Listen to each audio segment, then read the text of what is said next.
like modeling solutions. Oop, there we go. Some of us remember when it was EMSI, and it's gone through several iterations, but continues to be an important partner in the workforce system. And we are very excited to have Lightcast as one of our initial vision partners. Today, we're going to engage in what I think is going to be some pretty, hopefully some compelling conversation. Oh, and these are our current partners. Thank you, Stacy, having up on the screen. With a Lightcast being featured. Our first Vision Partner webinar was with CREC, and we'll be continuing this series. And there's more to come, which I'm excited about as well. We have efforts going on to bring in more vision partners, to bring more resources, more knowledge sharing to you all as our member organizations. And so we're excited to continue this process. Next slide, please. I think I have one more. Or is that it? There we go.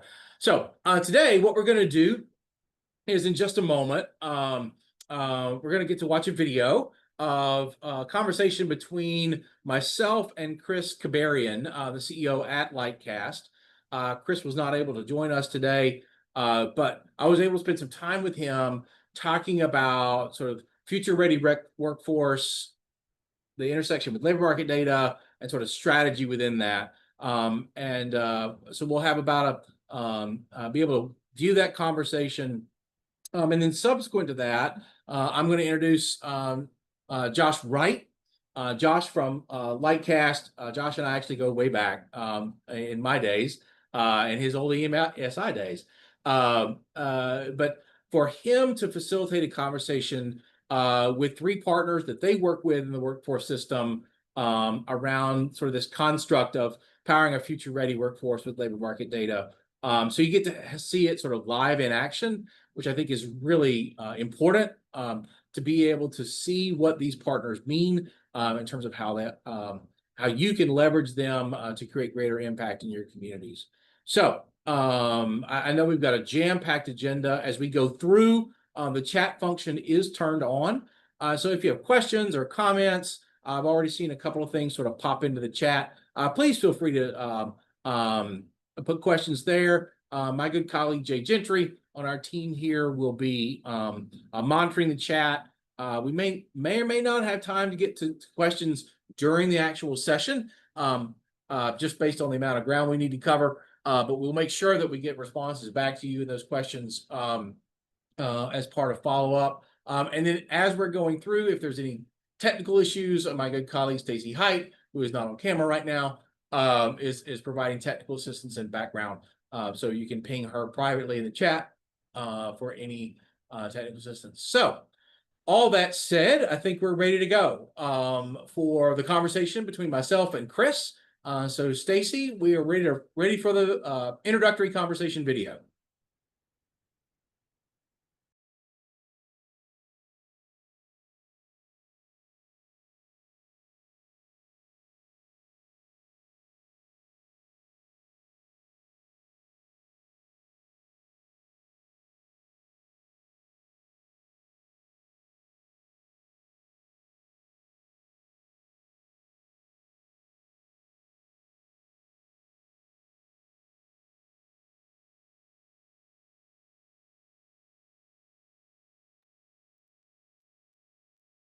We're working on it.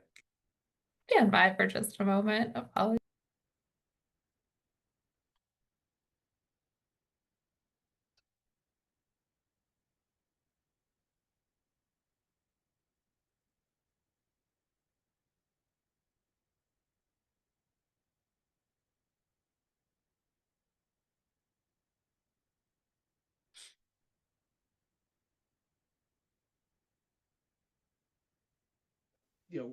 Take a moment and acknowledge our, we've been in this series of webinars featuring our vision partners. These are organizations, entities, corporations that have agreed to lock arms with us here at NAWB and really talk strategically about how sort of where the world of work is going, how workforce boards can be a part of helping people prepare for that, and just really sort of the strategy conversations. We launched this webinar series with our first installment with CREC, and I'm thrilled for our second installment, which is with our second vision partner, Lightcast.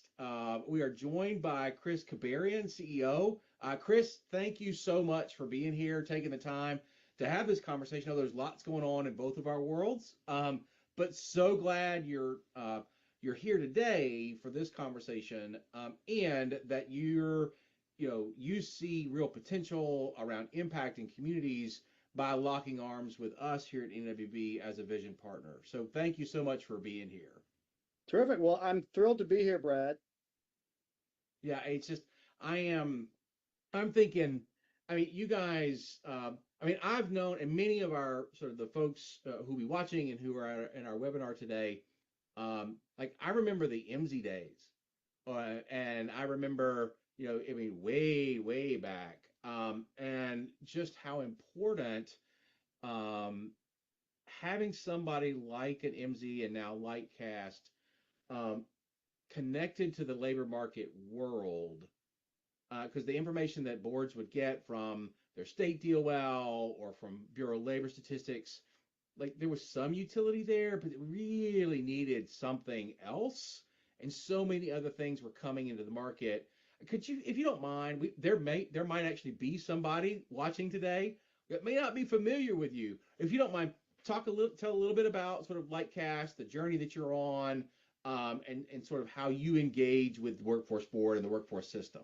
Sure. So, well, first of all, from very humble beginnings 20 years ago, Lightcast is now 700 people worldwide, providing labor market data, software, professional services to enterprises, to educational institutions, community colleges, and especially workforce boards, chambers of commerce, workforce development and economic opportunity organizations, state governments, federal government. So, what's from very humble beginnings, our business was started by professors who actually started out in economic development, workforce development. They were professors. They did this overseas. They did this in the United States. And from those beginnings, we built a data set, a service capability, comprehensive data and technology. So we are now the market leader in labor market data analytics, software and services, jobs, profiles, compensation, the world's most widely used skill taxonomy, deep insights that organizations need to make important decisions about talent acquisition, economic development, career pathing, training, and education. And we're thrilled to have a very long history with the National Association of Workforce Boards.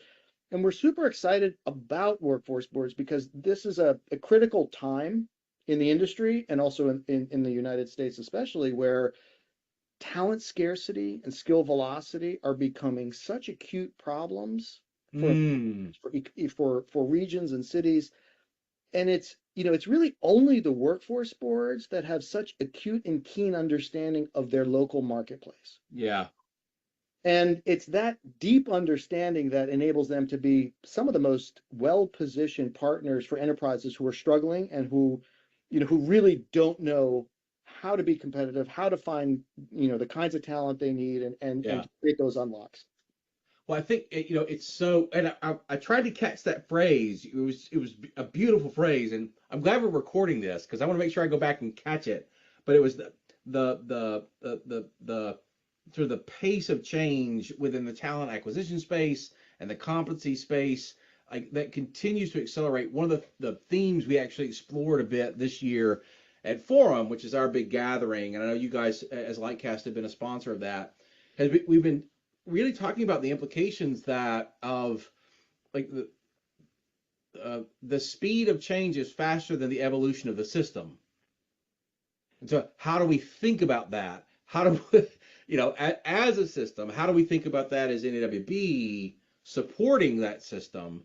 And then how do partners like you as Lightcast sort of come into that space to help accelerate where we can and try to catch up to the pace of change? You guys are in the, you recently acquired Rhetoric. There's there's a whole sort of component of your business which is around sort of keeping pace with change. But if you don't mind, Chris, I talk a little bit about how you see Lightcast supporting boards as they really try to understand that pace of change and the changing face of talent and talent acquisition, all those kinds of pieces. Yeah. So what's so interesting about the labor market is it's so varied, so nuanced. But for us, because we have this massive, highly granular, highly localized, labor market data set, we can pretty much answer any question and solve any problem. So let's say, there are talent shortages in a certain skill category in a certain region.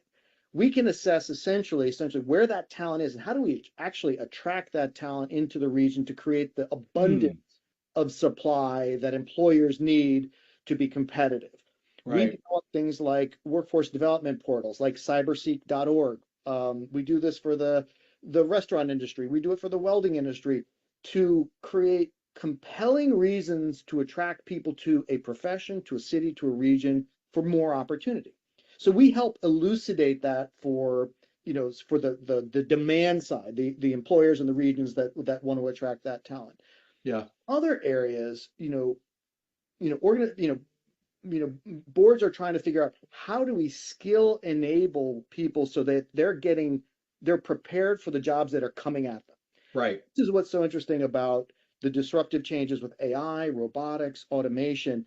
It is creating something we call skill velocity, meaning the skills that are required to be successful in a job or for a company or an employer to be competitive are changing faster and faster every year. Yeah. And it helps to know essentially months in advance, years in advance, what's coming so that we can engage with community colleges and get them ginned up on the kinds of programs that people need and that employers need when that demand hits. And now that many employers are trying to rethink their supply chains, onshore manufacturing, boy, oh Hmm. boy, we're getting a huge amount of demand to understand, hey, what locations in the United States fit the profile of labor market we need, whether Yeah. we're doing transportation and logistics, agriculture, whether we're doing light manufacturing, pretty much anything that anyone wants to know about labor market, we can help. Yeah. Well, I think, you mentioned a couple things that I want to draw, sort of connect a dot. Recently we released a brief called Forging What's Next. And it was a synthesis of inputs that we've had from sort of workforce leaders across the country for the first 5, 6 months of this calendar year, 2025, about how are we navigating this moment, right? And what are our aspirations to really lean into moving forward? And there were four sort of primary areas that sort of bubbled up. One of them was sort of leveraging AI and emerging technologies, which you sort of referenced. But one of the things that you talked about was sort of leveraging the data from really transforming the way we think about value propositions to businesses and business partnership.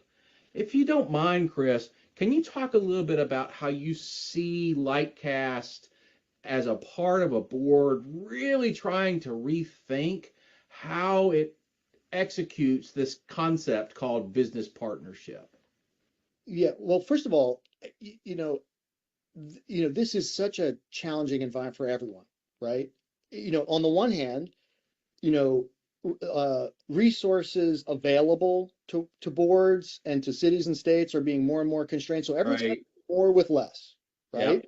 Yep. Yet the challenges of abundance are more and more acute, meaning like I can't find the workers, I can't get the skills, the educational requirements are pretty high. And I think having come from the private sector, I know that corporations spend a lot on employer branding. They try to do a lot themselves until they realize, wait a second, there simply aren't enough Yeah. people for me to hire. I need to partner with community colleges. What's a workforce board? So many of them don't even know Yeah. that there's this embedded infrastructure of knowledgeable, capable people that can help match and enable the outcomes they need for them to be competitive, to be successful.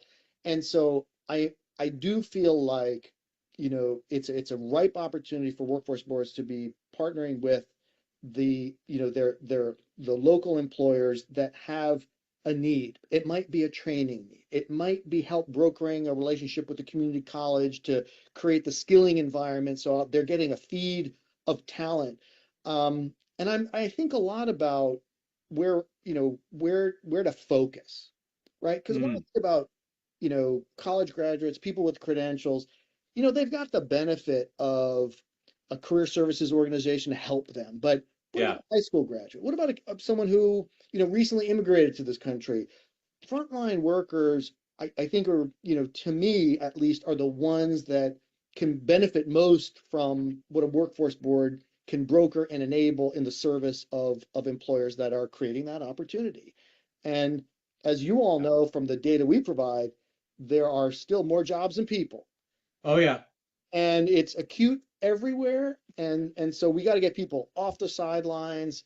We got to get people who may have been spending the last 10 years raising a family who want to get back into the workforce, helping them find ample opportunities, which we're very fortunate to say are abundant. There are plenty of jobs. Yeah. Yeah.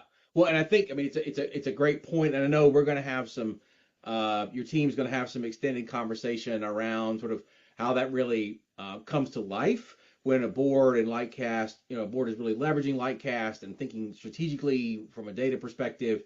But I did want to sort of explore one more quick thing before we wrap our conversation.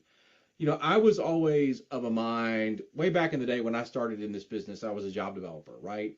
And I used to think about sort of labor market information. There was qualitative data and there was quantitative data.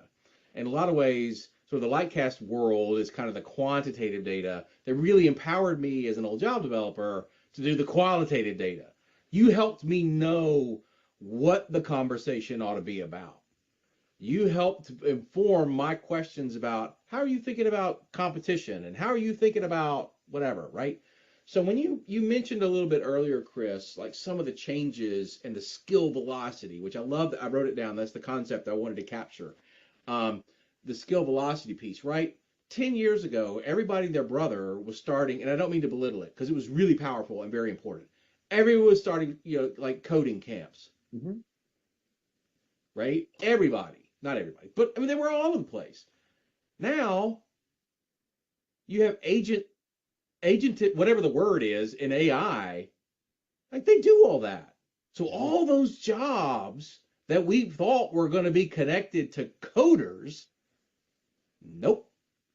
And so the the upskilling, the pivot that from a skill development perspective around AI literacy, well beyond digital literacy and coding, like how do you see, like if you're talking with a board or you're like, how do you actually have that conversation when that speed is so fast, where things literally we thought 5 years ago we are setting people up for success, nope, all those jobs are automated, whoops, got to go back and do something different. How do we think about that?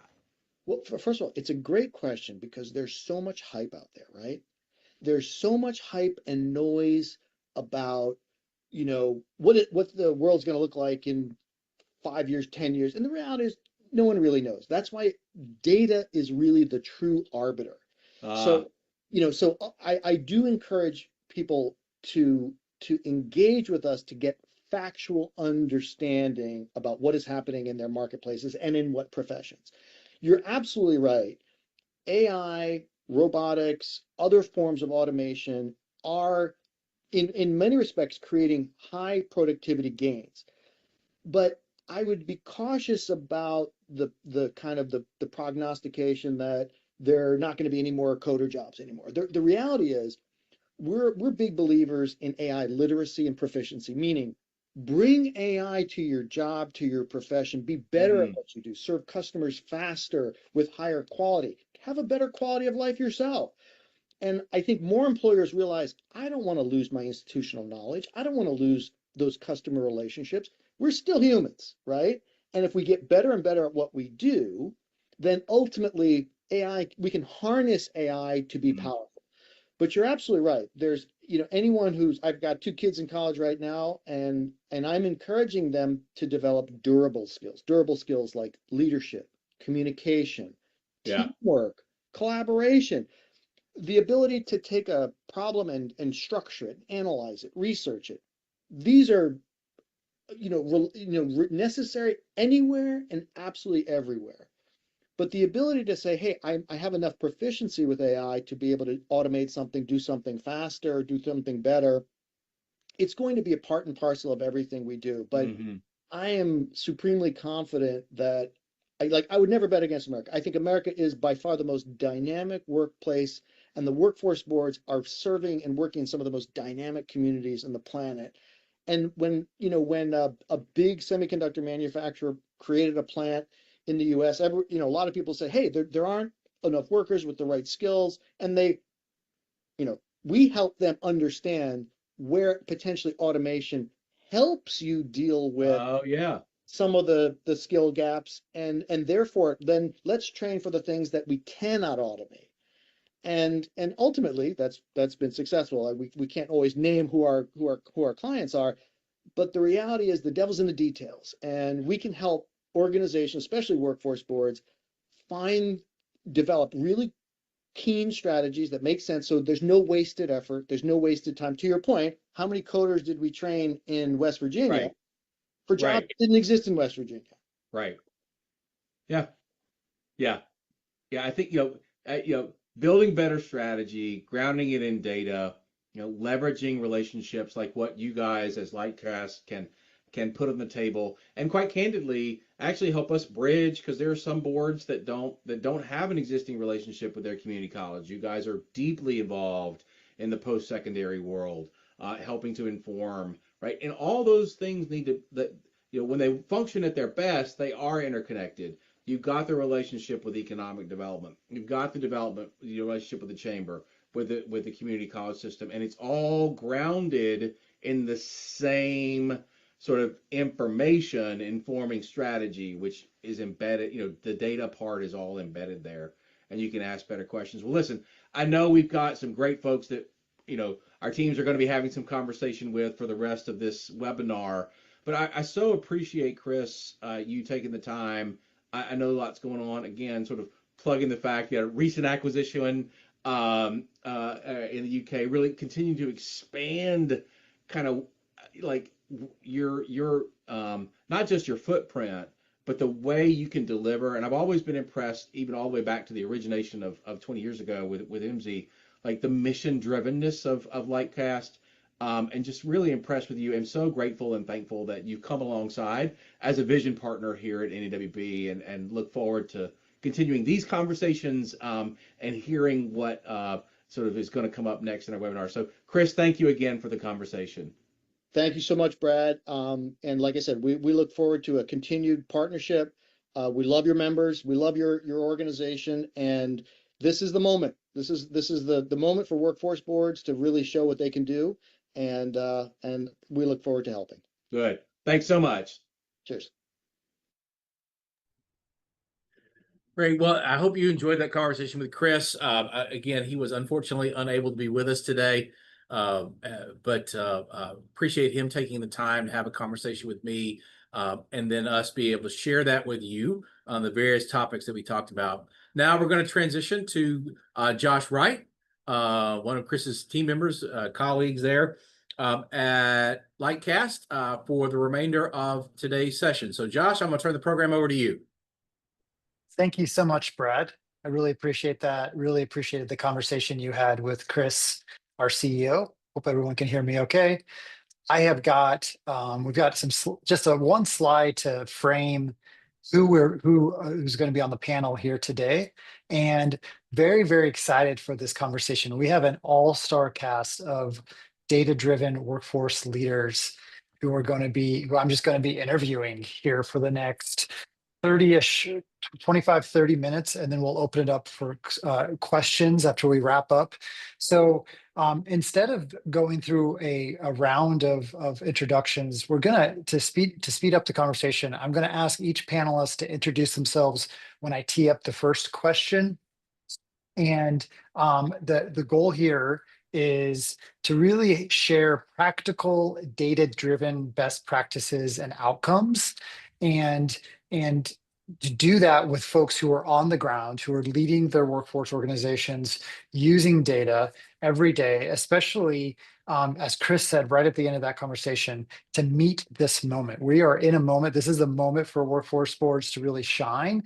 And I'm excited to share how that is happening in 3 different regions and states with the group that we have today. So first up is Nilda Blanco. She's the SVP of Strategic Initiatives at CareerSource Central Florida, as you can see here.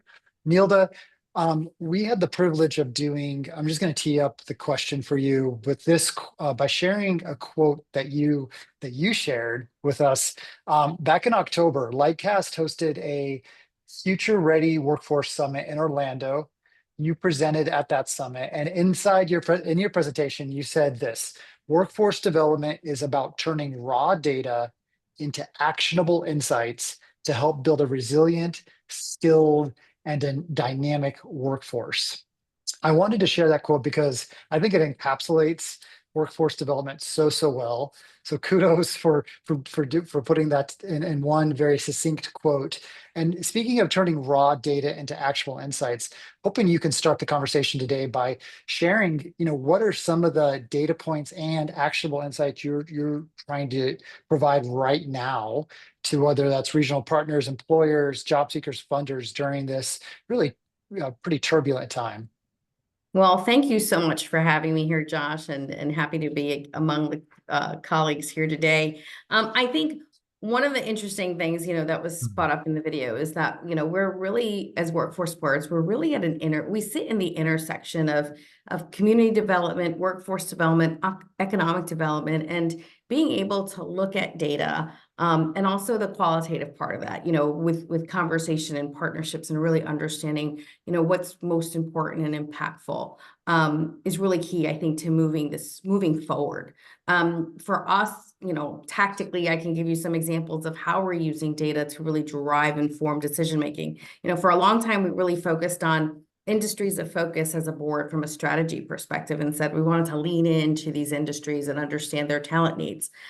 And what we found was there was a lot of occupations that ran across every industry, and there were gaps. There was skills gaps, there was talent gaps. And so when we started to look at that, we really started to think about, let's look at occupations. And as we looked at data, we really looked at not just what was projected to grow, but really factored in separations, really factored in turnover rates. Because you can quickly look at demand and say, well, this is what's hot and this is what's not. But if you don't look at these other elements and really blend and braid those things, you really are going to miss an opportunity potentially to really address a key talent need. So when you're talking about automation, one of the things that employers were asking us, I can't find any CNC machinists. And what we were seeing is that we had talent coming from our educational partners, but we weren't seeing them connected to roles. And when we started looking at that, we're seeing that automation is the skill sets that's missing. And so if we're able to lean into that from a skills development and training perspective, then we can both make sure that those individuals that are trained are connected to good jobs that our employers that our employers offer and the talent that they're looking for. Another example is that, as we're looking at data, it's very easy to look at unemployment rates and say, well, we have low unemployment here in Florida, we're fine. But we're not, because if you're looking at the number of jobs that we're creating, you're looking at the number of people engaged in the workforce from a labor force participation rate, and you start peeling back the onion in occupational groups and industry groups, it'll feed your strategy into what is really needed and what we need to offer and how we can prioritize our training dollars. As training dollars become very coveted, you want to make sure that you're really investing them in places that are going to drive impact. And so really being able to look at data and blending and braiding different data sets, I think is really important in how we look at strategy. And I think for me in the role that I've played at CareerSource and data, we're always looking at data to help us understand not only what's coming, but what we have. And then we're also looking at our participant data and seeing how those things match. So you have all this labor market information, but as local workforce boards, we have a lot of data about participants. We have demographics, we have skills data.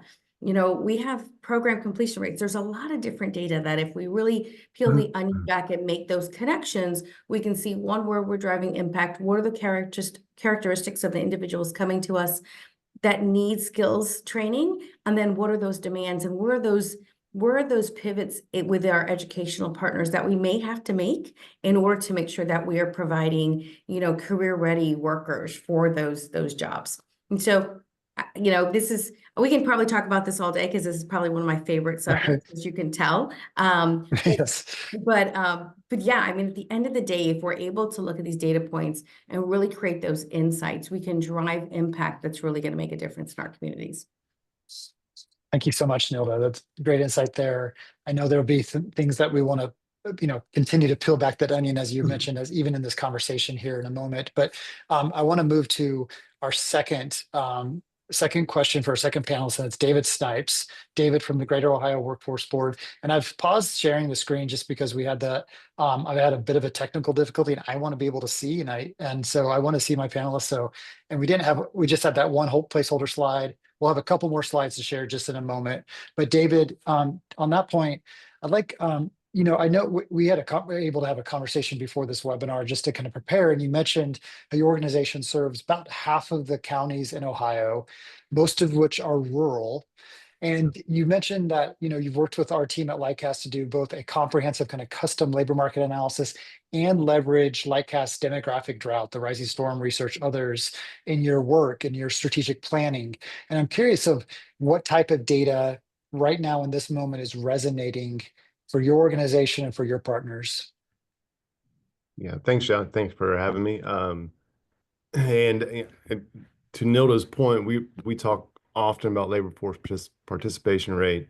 And Josh, a lot of what we've done with the demographic drought, really it was around, the large conversations around the labor shortage, all the headlines that we saw around that. But the data, really at this point, the Lightcast data really showed a declining population of under 19 across our 43 county region. So especially in the Northwest, west part of Ohio and the Appalachian subregions, it's really critical to our 5-year plan, is that shrinking entry-level talent pool is really pushing us on strategies to attract more workers. I think conversely, we're seeing aging workforce risks are a challenge. So in our West region, about 29% of the manufacturing workers are over 55. And that really, highlights that looming retirement. So we're focusing on incumbent worker training, succession planning, really to avoid that knowledge loss and keep those industries strong. In Ohio, in the Greater Ohio Workforce Board, our footprint, which is 43 out of the 88 counties, we're about 2.5 times more concentrated than the national average with manufacturing. It also highlighted that deep dive really highlighted for us a surplus of associate and graduate degrees, but a significant shortage of bachelor degrees. So that's shaping our strategy to realign training with employer needs.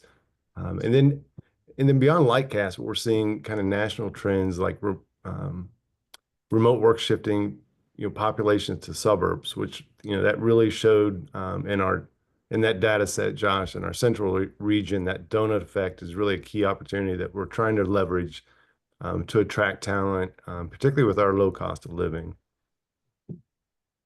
Great. Thank you so much, David, for those insights. I know we'll have more here in a moment.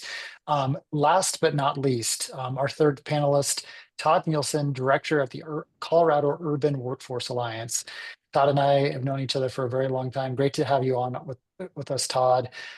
When we were chatting as preparing for this webinar, you mentioned, at this moment, economic impact analysis, understanding the ripple effect of job loss or job gain is always valuable, but maybe particularly valuable at this moment. Could you explain that, and also anything else you want to play off of what David and Nilda shared as well? Absolutely. And thanks for having me today. One of the things that we have to always consider is we don't really know what's going to happen tomorrow. We can prognosticate, we can have a crystal ball, we can use a magic 8-ball, but what we can do is prepare ourselves best to be able to be prepared with multiple solutions that can be taken off a shelf at any time. In the last few months, we've had some turbulence with federal government employment, state government employment, local government employment, businesses that support all of those groups, people that help with supply chains for federal grants, etc. And so part of that conversation can be, can we look at input and outputs of services and what the impact of 300 jobs leaving a local area could be? How does that impact your education system? How does that impact your food services, your hospitality, all the other jobs that are in your local area? And so if you can start really looking at this as an ecosystem, people don't see county lines. They live in another place. They travel to their work or they work remotely. And so part of that conversation too is, how do you work closely with your counterparts in another region to support the ecosystem, where we're really trying to build something where workforce is the place where opportunities and talent come together to create positive movement in that area. And that area can be defined very strategically. This corner, it could be this county, it could be this state, this United States, whatever it is, right? And so how do we make sure that we partner not only with the data sets that we have as far as the jobs, but also look at our demographer's office and the data that can come out of there. Who's moving into your local area? Who's moving out?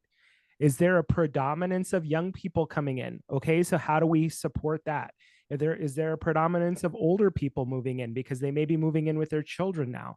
How do we support that? How do businesses prepare for that? One of the conversations we had a couple months ago was, don't go fully into automation because you have a population that's 65 and older that's moving in. And they're not as prepared to go into automation as maybe a 20-something is. So just being able to know what's on the ground and really knowing your worth as a person in the workforce ecosystem, and getting to know your business partners and hearing what they have to say, getting to know your customers and hearing what they're experiencing, so that you can navigate that, so that you can help the business and the job seeker come together in a very fluid way. Excellent. Thank you so much, Todd. Really appreciate that. So we've now gotten you've heard from each of the panelists talking about some of the data points, the insights that they're really thinking about during this moment. I want to turn it back to Nilda. And I'm also encouraged these panelists, you've already kind of a little bit played off of each other. Feel free to jump in if you hear something as well. We want to make this interactive, and we'll have Q&A time as well, hopefully here. So if you have questions, audience, please put them into the chat box, and we'll get to as many as we possibly can. Again, really 3 of the top data-driven workforce leaders that we have the privilege of working with at Lightcast here. So it's a great opportunity. Nilda, you mentioned mixing, data from Lightcast, participant data, other data you have, to try to, piece these things together as much as you can. Curious if you have an example of something that's top of mind for you in terms of either a recent project or some kind of more data-driven outcome in your region, the Central Florida region, Orlando area, helping helping businesses, helping job seekers connect to a grant opportunity, whatever it might be. Ooh, lots of examples. I think one of the things for us that's interesting is, like, when you think of Florida, okay, I'm just gonna call it out what it is. When you think about Florida, you think about it's an old state, like we have older workers. But in our region, we actually have a pretty young working population here. And so the positive or the opportunity that we have is that we do have a younger workforce that's available. The other opportunity that we see is that 51% of 25-year-olds or older have some college or less. So half of those residents that live here, young working age, they have opportunity for credentials and additional skill training. And then how do you look at that and pair that with job postings and looking at what's the demand and really understanding the skills, and how does that drive programming? And how do we work with our education partners to say, here's some data that we're seeing, here's what we see in your frameworks, and here's what's missing, or this is what's emerging. And so in doing that, we're definitely able to better prepare the workforce. On the other end, really looking at what we're calling our encore workers. We had a lot of folks during pandemic who said, well, I think I'm going to retire. They retired rather early. And now they're like, wait a minute, I might want to come back to the workforce and do something different. And so how do you understand their skills? Is there a gap to coming back to work, or is there opportunities that already exist to engage them or re-engage them in the workforce? And so for us, I think we're looking at either end of the spectrum of like, how do we work with our younger population to continue to make sure that they're getting those stackable credentials or those career in a year programs and getting enrolled in that, and also looking at the trades for us. How do we look at that labor force engaging in trades? And so through this data on either end of age spectrum, also thinking about awareness, because at the end of the day, folks don't know what they don't know. But if there's a way that you can show them, here's the skill sets, and here's what's connected to the job postings, and here's a connection to wage and compensation, there's more interest in saying, I might want to get into that. Sometimes I will say that, we promote our programs and we say, hey, this class is enrolling, come get a seat. There's no why. So this data helps us create the why and those passion points for people, as to like, what are the real opportunities? While a training program or something that we're offering in a career center may sound okay, if there isn't a path forward to show me what are the skills I'm going to gain and what job can I potentially compete for, then we're just creating programs for people to have seats in. And so really thinking about using that data to really strategize around your program design and what you're able to offer. So the last thing I will offer is that, one of the things that we did was based on the data and looking at some populations that had challenges to employment, is we created Access to Career Pathways, which is a 4-week program where we work with adults. And ACP is all about creating awareness and engagement. So you think that you may want to do something in healthcare. Well, what's everything available in healthcare? Have you ever thought about construction? Have you ever thought about manufacturing? And so we bring employers in to talk about their jobs. We talk about what are the skills that are needed. Sometimes our employers come in and actually help us do skills building. We're working on financial literacy. We're working on work readiness skills, all those things that could be barriers to employment. And sometimes folks go through that ACP and they said, oh, I thought I needed to go back to school. They didn't need to go back to school. Some of it is they needed a refreshed resume. They needed more confidence. They needed to learn how to talk about themselves in a positive, competitive way. And once they get that confidence back, they're ready to go to market. And so again, labor force participation rate, we talked about that and like all the reasons why people may not be attached. ACP was created with all of these data points in mind, thinking about why people aren't engaged, is it childcare issues? Is it access to transportation? So as you think about all these different dynamics that play in community, how can you take into account and build programming, small or long, that could really be impactful in moving people forward? It's excellent. I'm guessing a lot of folks on the webinar would love to hear more about the Access to Career Pathways program, and a great best practice tidbit right there just by itself. David and Todd, curious as whether anything that Nilda shared there resonates and what you're all working on in Ohio and Colorado, specifically. Any other examples of where a data insight has turned into, oh, it's driven this outcome or this kind of opportunity, either again in Colorado, Ohio, and I'll throw it out to either one of you who wants to take that question. I'm happy to. I mean, I think part of this too is being able to educate people who may feel frustrated in their current position, in providing something that's a quick change with even no skill increase, right? That could potentially be something that would increase their pay $5, $10 an hour, $3 an hour, 50 cents an hour.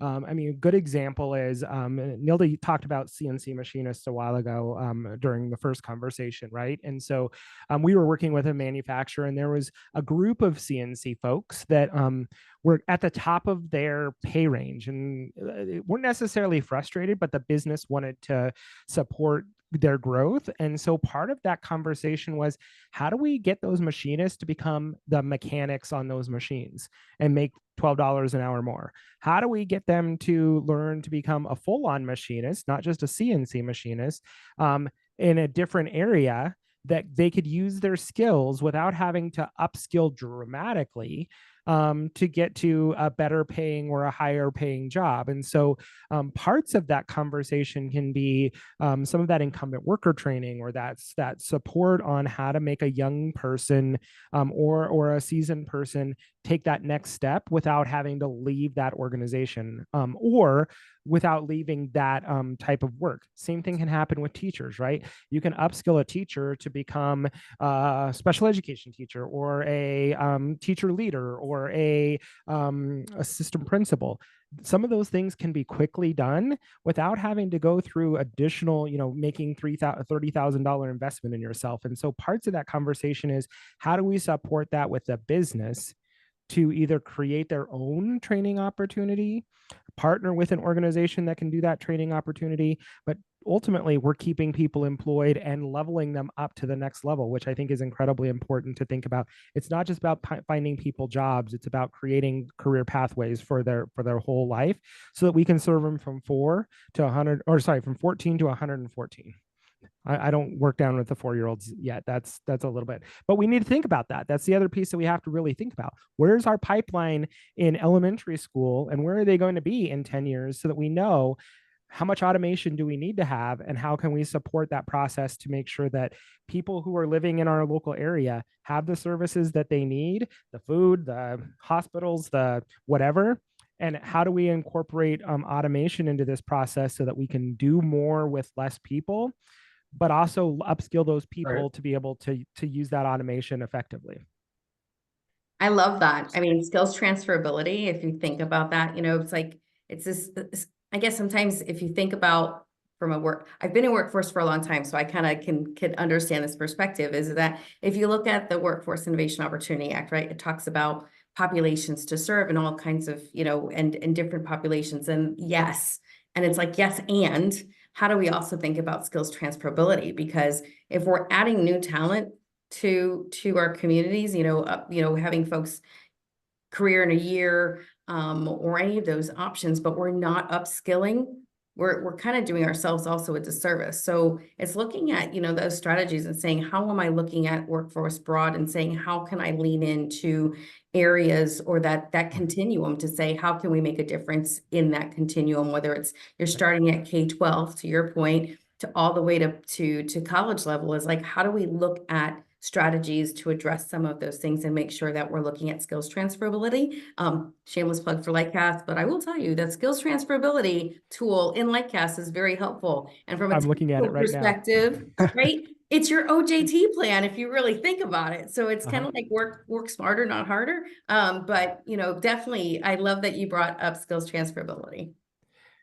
I appreciate Yeah, that. thank you for that. go Was ahead, incredibly important during COVID too, right? As people were being laid off because of people not traveling or whatever, how could we get them into occupations that were needing people, right? So how did we move maids and housekeepers that were being laid off from our hotels into medical coding and billing, or to COVID testers, or to, there was multiple things that with little to no skill increase, we were able to quickly move them over and support them in their growth. And potentially that was a $3, $5 an hour raise on top of getting back their employment versus having to be on unemployment insurance. Great. Really awesome thoughts. Thank you so much, Todd, for jumping, and Yilda for jumping in there. Skills Transferability report inside Lightcast is one of our most used reports, in addition to our career pathways module, where using our skills taxonomy as well. David, I wonder, as you know, we only have 5-ish minutes left here to round out the conversation. Now, there's a lot of talk about this moment of a lot of change, it's hard to keep pace. David, and I can throw this out to the other panelists as well. What suggestions do you have for those who are on the call or listening here? They're inside workforce development. Maybe their head's spinning a little bit. There's a lot's coming at them. There's questions about funding, all of those things. But what suggestions would you have for those who are trying to build future, help their region be as future ready, help their organization, their workforce board, their partners be as future ready? What suggestions would you help them suggest for them right now, using data and implementing that data in their region? It's like you're muted, David, by the way.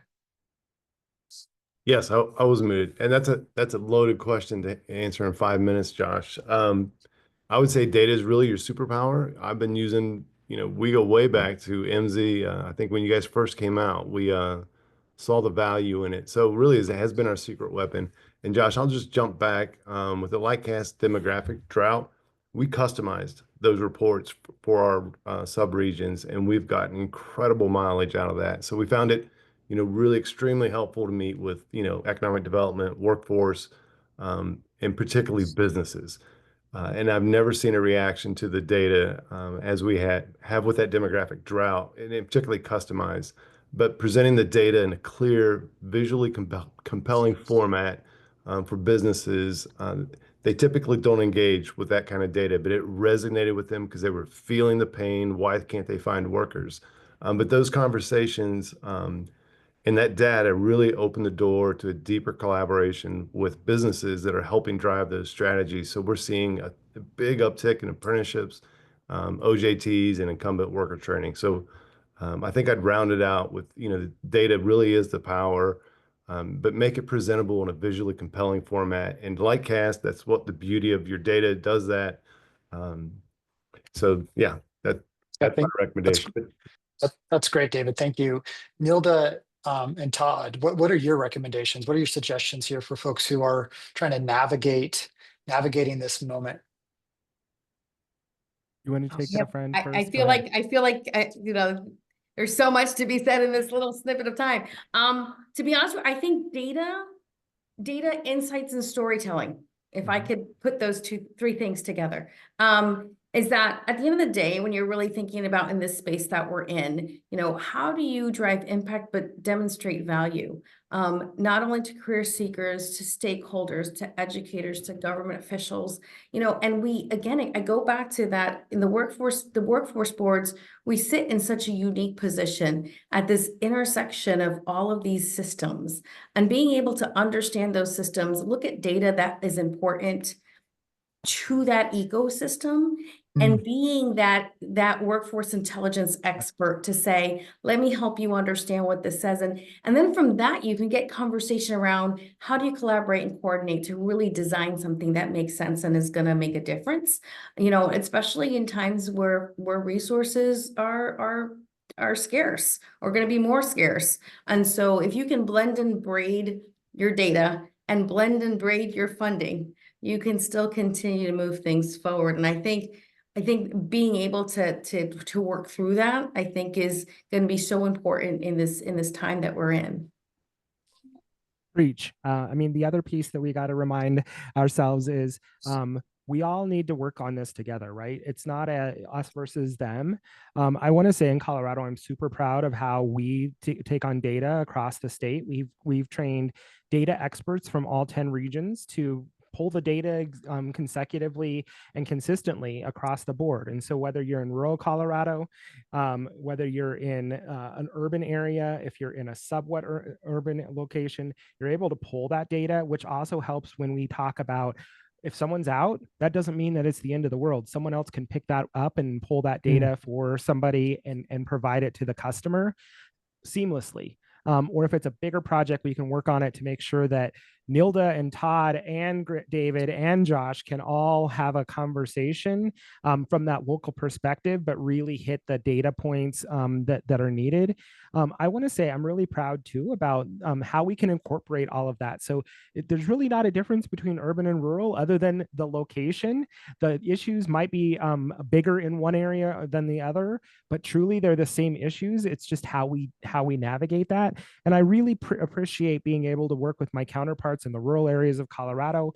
We've received our third round of H-1B funding for technology, advanced manufacturing, because we've been able to blur that line between that fake line where people don't see the county or where they live, but are able to see where they can work. And that can help people to expand their horizons, even beyond what their computer is sitting in front of them or what they've known their whole life.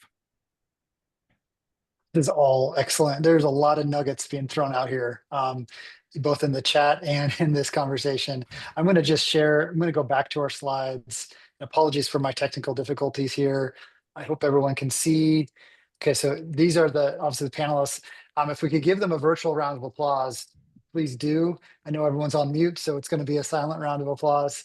Just a couple things as we head to any questions, or I know Brad, you want to do a wrap up.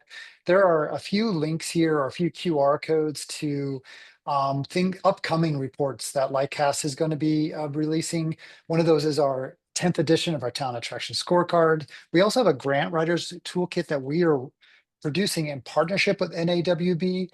That's going to be coming out very soon. You scan that QR code to be alerted there. And we have a new report about AI and the practical applications of AI beyond tech. That's going to be coming out next week. There's a lot of discussion about AI. I would love to have gotten the perspective of the panelists, but we ran out of time around that.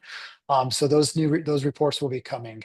And with that, we also have a live poll. If you want to talk with Lightcast about using labor market data to guide your workforce strategy, just drop a yes in the chat. We'll reach out after the webinar. I'm always happy to chat with you, even if you have access to data or just want to go deeper with our team. We are here to help you navigate this moment as well. And with that, I'm going to turn it back over to the NAWB team and see if we have any questions. We got some help from John Wanamaker there in terms of putting the link to the demographic drought report. So people that had a question about that, please do see that link in the chat to get the report. And a great item here from Mark Matke in terms of the moment and opportunity. Copied that, but that it's not so much a question as saying now's the time.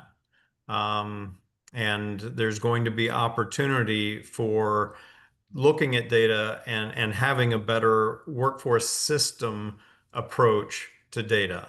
And we certainly hope that that's going to be happening through the Vision Partner Program and through other elements of what's being done. We will have a brief survey that's open to everyone who participated today.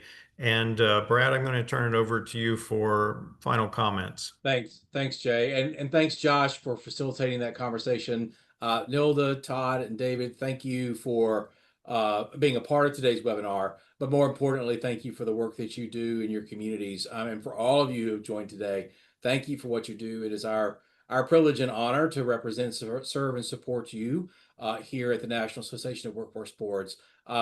More announcements regarding our Vision Partner webinar series will be coming out soon. So make sure you're watching NAWB News for those announcements, as well as our LinkedIn profile so that you can join in and learn more from our Vision Partners and hear more about how they are working with local boards to really drive impact. So thank you all for joining today. It is almost top of the hour once again. So thank you for taking time and joining us, and hope you have a wonderful rest of your day. Thanks all.